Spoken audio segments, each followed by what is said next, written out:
That collection of lead sheet is called Fake Book. I brought one of the example. It looks like this. This is a typical fake book, and it has a lot of songs.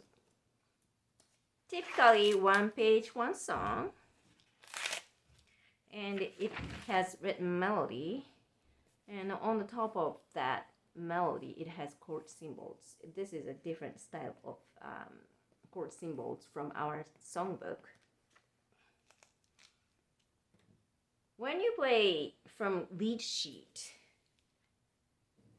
you do have freedom to make arrangement, and it only has, for example, this song typically has 32 bars, but it doesn't mean you play only 32.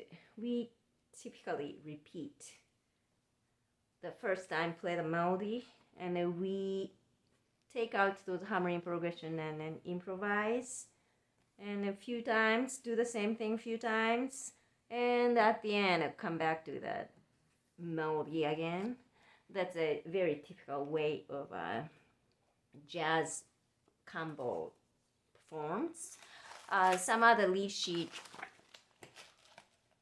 has the entire form written out, but our songbook, if it says 8 bars, it doesn't mean you cannot repeat, because students have freedom to make their own arrangement, and that is rather encouraged.